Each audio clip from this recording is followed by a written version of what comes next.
Good morning, dear students. Myself, Dr. Avnish Sharma, Associate Professor in Chemistry, MLV, Government College, Bhilwara. हम लोग spectroscopy का chapter शुरू कर चुके थे और मैं बहुत चीज़ें रिपीट नहीं करूंगा. हम लास्ट टाइम पे पढ़ रहे थे रोटेशनल स्पेक्ट्रोस्कोपी, जिसमें मैंने आपको ये बताया था कि जब इलेक्ट्रोमैग्नेटिक रेडिएशन आती है, जो कि माइक्रोवेव है, इस केस में जब हम रोटेशनल पढ़ रहे हैं, तो माइक्रोवेव के पास इतनी एनर्जी होती है कि वो रोटेशनल जो एनर्जी है उनमें ट्रांजिशन करा दे. ठीक है. और ट्रांजिशन होने के लिए ये जरूरी है कि जो रोटेशनल एनर्जी हो वो क्वांटाइज हो, और वो क्वांटाइज होती है. इसीलिए हमें स्पेक्ट्रोस्कोपी इससे रिलेटेड मिलती है, जिसे हम घूर्णन स्पेक्ट्रोस्कोपी या रोटेशनल स्पेक्ट्रोस्कोपी कहते हैं. तो इलेक्ट्रोमैग्नेटिक रेडिएशन आएगा, ट्रांजिशन होगा यहाँ पर, और वो एब्जॉर्ब हो जाएगा. वो जो एब्जॉर्ब हुआ है radiation, that is just equal to the distance between the two energy level of that particular molecule. तो जितना उस अणु के ऊर्जा स्तर के बीच में अंतर होगा, उतनी ही रेडिएशन को वो एब्जॉर्ब करेगा. ठीक है, ये इसका बेसिक प्रिंसिपल है. एक बार डेरिवेशन को मैं और रिपीट करना चाहूंगा, जस्ट मैं शेयर करता हूं आपके साथ.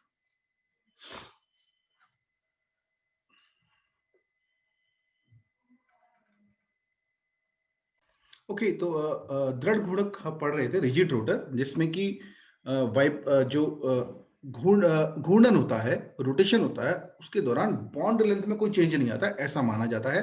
इसमें ऐसा माना जाता है कि जो हमारा बॉन्ड है बहुत ही रिजिड है, सॉलिड है, उसमें कोई भी वाइब्रेशन नहीं है, वो मतलब बिल्कुल टाइट है, वो एकदम बंधा हुआ है उससे. तो दृढ़ रिजिड रोटर इसको हम मान रहे हैं. रिजिड एक रॉड टाइप है जिसमें दो एटम इस तरह जुड़े हुए हैं, और वो रोटेशन कर रहा है एक रिजिड रोटर की तरह. तो इसमें हमने माना था कि हमारे पास कोई हाइपोथेटिकल मॉलिक्यूल है, जिसमें जो कि है ए बी टाइप, सपोज इसमें कि ए और बी दो अलग अलग एटम है. इस एक का वेट है m1, दूसरे का वेट है m2, जो मैंने पहले बताया था. दोनों के बीच जो ये गुरुत्वीय इनका केंद्र है, ये वाला, ये r1 इसकी ए और इसकी डिस्टेंस है, r2 इसकी डिस्टेंस है. ठीक है, ग्रेविटेशनल जो सेंटर है उससे, और r इनकी बंध लंबाई है.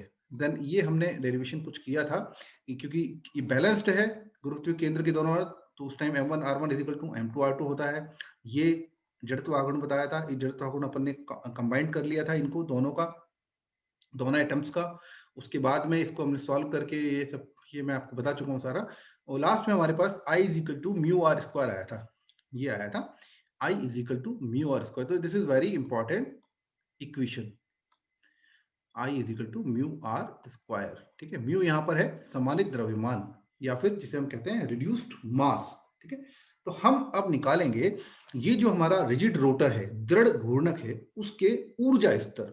ऊर्जा स्तर को मैं और ढंग से अगर लिखूं तो वो होंगे अनुमत ऊर्जा स्तर. अनुमत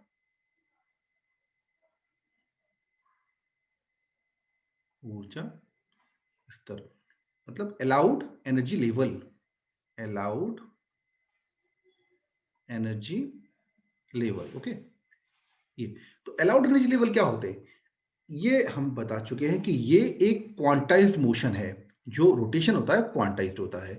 तो मैंने इनिशियल क्लास में भी बताया था आपको, पहले वाली क्लास में, कि अगर एक रेगुलेटर है सपोज फैन का, तो उसमें या तो 1 स्पीड होगी, 2 होगी, 3 होगी, 4 होगी, 5 होगी एंड 0 होगी.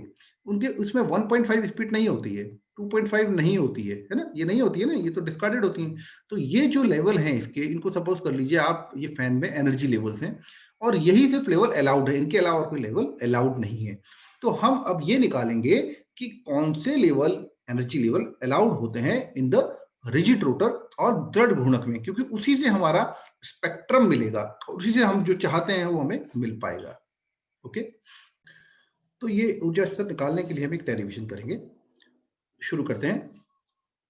एक घूर्णन करता है और जो अणु है एक रोटेट कर रहा है मॉलिक्यूल सपोज, तो उसका जो कोणीय संवेग होता है, जिसे हम एंगुलर मोमेंटम कहते हैं. जैसे एक लीनियर अगर कोई पार्टिकल होता है, उसका कोणीय संवेग होता है p is equal to mv. ठीक है, जो एक कोणीय जो एक घूर्णन कर रहा है अणु, और उसके अगर एंगुलर मोमेंटम, ये तो लीनियर का हो गया, अब एंगुलर मोमेंटम की अगर बात करें तो that is l equal to I omega, जहां पर I जड़त्वागुण है जो हम ऊपर पढ़ चुके हैं, और ओमेगा एंगुलर वेलोसिटी है. ठीक है, एंगुलर वेलोसिटी है, एक होती है लीनियर वेलोसिटी, एक होती है एंगुलर वेलोसिटी जो इस तरह चलती है. तो इससे हम निकालेंगे इसके एनर्जी लेवल। तो सबसे पहले हम क्लासिकल मैकेनिक्स को इसमें इन्वॉल्व करेंगे, बाद में क्वांटम मैकेनिक्स लाएंगे। सबसे पहले क्लासिकल मैकेनिक्स या चित्त संबंधी यांत्रिकी जिसे हम कहते हैं, उससे इन ऊर्जा स्तरों को निकालेंगे। तो हम शुरू करते हैं, जैसे कि एक सिर्फ ये एक्स एक्सिस के चारों ओर घूर्णन कर रहा है, मॉलिक्यूल है वो सिर्फ एक्स एक्सिस पे सपोज घूर्णन कर रहा है, तो इसकी जो इकाई की घूर्णन ऊर्जा होगी उसको हम दे सकते हैं हाफ आई ओमेगा स्क्वायर, ठीक है, क्योंकि एक्स पे इसलिए यहाँ एक्स लगा दिया गया है ना।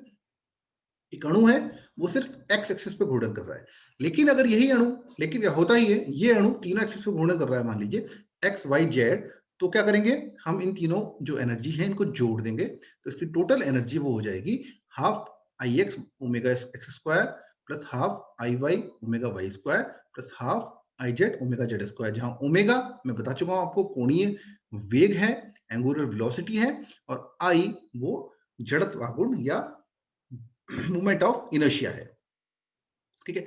तो हमारे पास तीन इक्वेशंस आ गई हैं अभी तक। एक तो L is equal to I omega, जिसमें हमने बताया कि ये आई ओमेगा के बराबर होता है कोणीय संवेग। दूसरा एक्स डायरेक्शन में सिर्फ निकाला। तीसरा जो हमने एक्स वाई जेड तीनों डायरेक्शन निकाल लिया, ठीक है। अब अणुओं के जो कोणीय संवेग हैं वो क्वांटाइज होते हैं, ठीक है। तो क्वांटाइजेशन का क्या फॉर्मूला है, L is equal to root J J plus one H upon two pi. तो किसी भी मॉलिक्यूल का जो एंगुलर मोमेंटम होगा वो क्वांटाइज होगा, और यहाँ पर एक नया क्वांटम नंबर इंट्रोड्यूस होता है, जैसे हमने अभी तक क्वांटम नंबर जो पढ़े हैं वो फर्स्ट ईयर में पढ़ेंगे आपने, एन एल एम एन, एक होता है स्पिन क्वांटम नंबर। तो चार क्वांटम नंबर के बारे में आप जानते हो, ठीक है। यहाँ पर एक नया क्वांटम नंबर इंट्रोड्यूस होता है जिसे कहते हैं हम जे, ठीक है। इसका नाम है घूर्णन क्वांटम संख्या, घूर्णन क्वांटम संख्या, ठीक है, या फिर rotational quantum number, rotational quantum number, ये हमको याद रखना है जे, ठीक है। जे की वैल्यू हो सकती है 0 1 2 3, ठीक है, कोई भी एक इंटीजर ये हो सकती है। तो L is equal to root J J plus one H upon two pi, जहां पर एच प्लैंक्स कांस्टेंट है, L मैंने बता दिया एंगुलर मोमेंटम हो गया, और जे क्या है, क्वांटम नंबर है, कौन सा, रोटेशनल क्वांटम नंबर, और पाई एक कांस्टेंट है। ओके। अब समीकरण 4 से, ये हमारा इक्वेशन 4 है, root J J plus one H upon two pi, जबकि हम ऊपर देख चुके हैं इक्वेशन नंबर 1, वहां पर L इज इक्वल टू होता है आई ओमेगा, ठीक है, क्या आई ओमेगा होता है। तो हम इक्वेशन नंबर 1 और 4 को इक्वल कर देंगे, 4 समीकरण यहां लिखना पड़ेगा 1 एवं 4 से, ठीक है। ये हो जाएगा I omega is equal to root J J plus one H upon two pi, okay. या घूर्णन के लिए टोटल एनर्जी हमने निकाली है वो हो जाएगी हाफ आई ओमेगा स्क्वायर, ये हमने ऊपर देखा ही है ना, हाफ आई ओमेगा स्क्वायर, ये जो मीनिंग का था, ठीक है। इसको टोटल कर दिया हमने, टोटल हाफ, टोटल एनर्जी जो है घूर्णन की, रोटेशन की, that is equal to half I omega square, इसमें तीनों सम्मिलित है एक्स वाई जेड की। तो अब E is equal to half I omega, ये हो गया है। तो अब हम इस आई ओमेगा से, क्योंकि हमें निकालना है क्या, अनुमत ऊर्जा स्तर, अलाउड एनर्जी लेवल, तो हमें कैसे भी एनर्जी की टर्म में इनको रखना है। तो हमने क्या किया कि रोटेशन की जो एनर्जी है वो ले लिए half I omega square. I omega की वैल्यू हमें पता है, क्योंकि हमने देख लिया ऑर्बिटल एंगुलर जो एंगुलर मोमेंटम है, सॉरी एंगुलर मोमेंटम है वो क्वांटाइज है, और जो क्वांटाइजेशन है मॉलिक्यूलर मोमेंटम की वो है root J J plus one H upon two pi, that is equal to I omega, क्योंकि आई ओमेगा इक्वल टू है एल के। तो यहां आ गया हमारा हाफ आई ओमेगा यहां से, ठीक है। इसको हम रीराइट कर रहे हैं, रीराइट करने के लिए क्या किया हमने कि हाफ ये लिखा, और I omega square divided by I and multiplied by I, ठीक है। तो इससे मैथमेटिकली कोई फर्क पड़ेगा नहीं, है ना, पर हमारे लिए क्या सहूलियत हो जाएगी, हम इसको एक्चुअली हम इसको सिंप्लीफाई कर रहे हैं। तो ये क्या हो गया, आई ओमेगा होल स्क्वायर हम इसको लिख सकते हैं सर, क्योंकि ये आई अब इसके अंदर आ सकता है, ठीक है। तो ये हो जाएगा 1 अपॉन 2i, ओके, और यहां हो जाएगा आई ओमेगा होल स्क्वायर, ठीक है।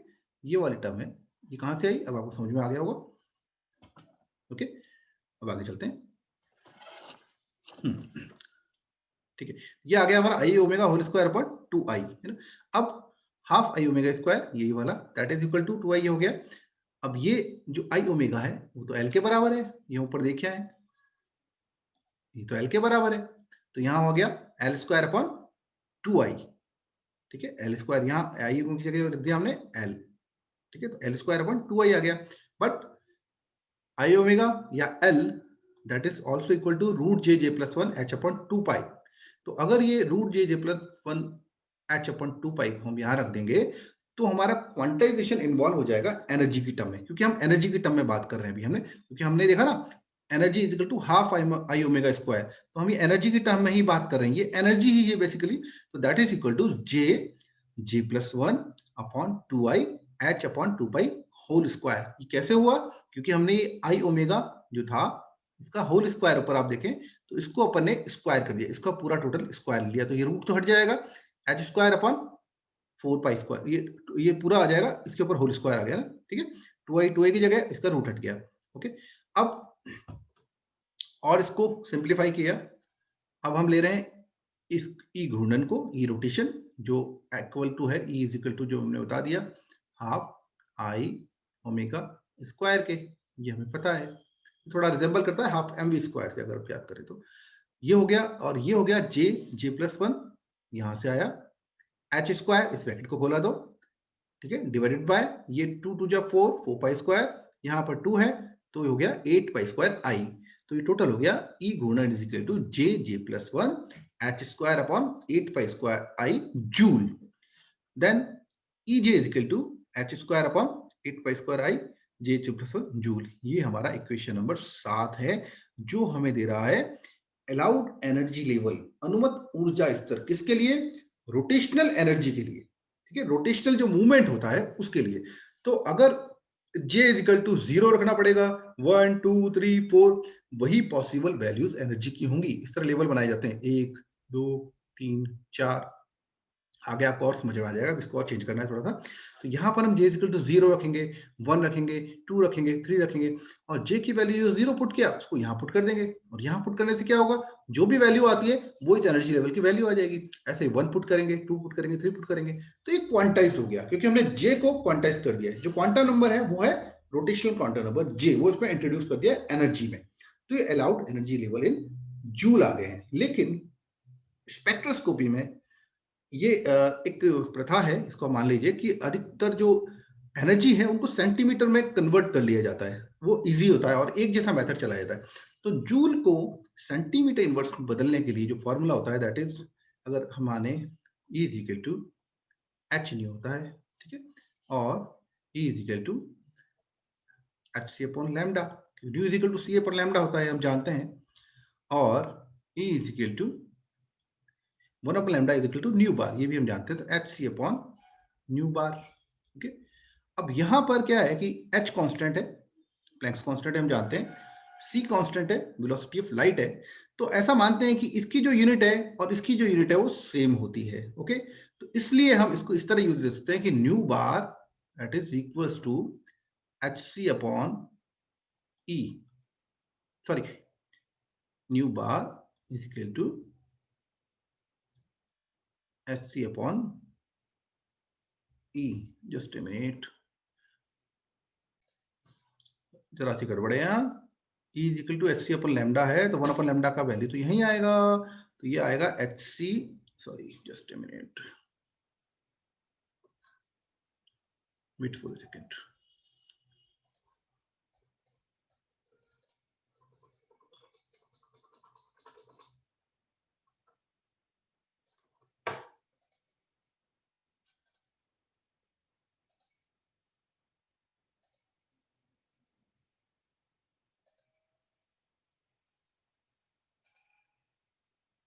ओके, तो यहाँ क्या है, E इज इक्वल टू हो गया H C and nu bar, क्योंकि 1 upon lambda is equal to nu bar होता है, मैं बोल रहा था, पर nu bar that is equal to lambda, ये वैल्यू होता है, तो ये हो गया, and nu bar is equal to E upon H C, तो ये यहाँ पर एच कांस्टेंट सी कांस्टेंट है, तो जो न्यू की जो यूनिट होगा वही एनर्जी की यूनिट माना जाता है, तो new is equal two centimetre inverse हम जानते हैं, वेव नंबर है, वेव नंबर सेंटीमीटर इनवर्स में होता है, तो अगर जूल को सेंटीमीटर इनवर्स में चेंज करना है तो what we have to do, just divide that energy with Hc। तो जो एनर्जी हमारे पास आई थी ये ऊपर, इसको हम Hc से डिवाइड कर देते हैं, तो हमारे पास आ जाता है H upon 8 pi square IC। H यहाँ पर स्क्वायर था, उसमें एक H हट जाएगा, 8 पाई स्क्वायर I वैसा का वैसा, और C और आ जाएगा, तो ये हो गया H upon 8 pi square IC J plus 1 centimetre inverse. तो ये घूर्णन ऊर्जा के अलाउड एनर्जी लेवल है in centimetre inverse, H upon 8 pi square IC J plus 1 centimetre inverse. Okay, या इसको हम इस तरह लिख सकते हैं EJ is equal to BJ plus 1। ये बहुत ही इंपॉर्टेंट फॉर्मूला है जो हमें याद रखना है। ये आगे आपके MSc अगर आप करेंगे वहां भी आएगा, साइंस में कुछ भी करते हैं, और कहीं स्पेक्ट्रोस्कोपी कहीं सिलेबस में आपके है, जहां भी क्वेश्चन पेपर के सिलेबस में है, तो वहां ये फॉर्मूला आपके बहुत ही काम आएगा और बहुत इजीली रिमेम्बरेबल है। बी बी यहाँ पर है रोटेशनल क्वांटम नंबर, क्या है, सॉरी, बी है रोटेशनल कांस्टेंट, है ना, घूर्णन स्थिरांक। बी है यहाँ पर रोटेशनल कांस्टेंट, और बी की वैल्यू यहां होती है H upon 8 pi square IC। ये वैल्यू याद रखनी है, B is equal to H upon 8 pi square IC। ये बी की वैल्यू है, ठीक है। तो यहां बी की वैल्यू हमने पुट कर दिया है H upon 8 pi square IC की जगह, तो B J plus 1 centimetre inverse, जहां पर J is equal to rotational quantum number, that is 0 1 2 3। अब अगर हम यहां रख के देखें तो J is equal to 0 suppose यहां है, तो ये हो जाएगा 0 centimetre. J is equal to 1 है, तो ये हो जाएगा 2 भी centimetre inverse. J is equal to 2 है तो हो जाएगा 6 भी सेंटीमीटर इनवर्स, और 3 है तो हो जाएगा 12 भी सेंटीमीटर इनवर्स। तो ये क्या आए हैं, ये समझना बहुत जरूरी है। हमने क्या निकाले, ऐसे याद नहीं करना है। ये क्या निकाले हमने, ये है अलाउड एनर्जी लेवल, अनुमत ऊर्जा स्तर, किसके लिए, घूर्णन के लिए। जैसे पंखा रेगुलेट करता है 1 2 3 4 लैडर सीढ़ी के ऊपर 1 2 3 4 स्टेप्स होते हैं, ऐसे ही ये रोटेशनल एनर्जी लेवल्स हैं। सबसे पहले 0 लेवल हो गया, then 2B, then 6B, then 12B, ठीक है। ये लेवल्स हैं। तो इतनी एनर्जी जब इसके पास होगी, वो भी निकालेंगे अपन कितना है। मान लो इसको 0 से और यहां जंप करना है 2B पे, इसको कितनी एनर्जी चाहिए, 2B, कितनी एनर्जी चाहिए, 2B सेंटीमीटर इनवर्स, इसको चाहिए। अगर इतना मिल जाएगा तो ये जंप कर जाएगा, ट्रांजिशन हो जाएगा, स्पेक्ट्रम में मिल जाएगा। बट वो स्पेक्ट्रम कब देगा मॉलिक्यूल, जब उसके पास डाइपोल मोमेंट होगा परमानेंट, और रोटेशन से डाइपोल मोमेंट चेंज हो रहा होगा। हर मॉलिक्यूल ये स्पेक्ट्रोस्कोपी शो नहीं करेगा। ओके, होप ये आपको क्लियर हो गया होगा कि हमने अनुमत एनर्जी लेवल निकाले हैं, अलाउड एनर्जी लेवल निकाला है। पहले जूल में निकाला, देन उसको सेंटीमीटर इनवर्स में हमने चेंज किया है। आज हम यहीं तक करते हैं, अगली क्लास में हम इसमें और आगे बढ़ेंगे। Thank you, thanks for watching me, thank you.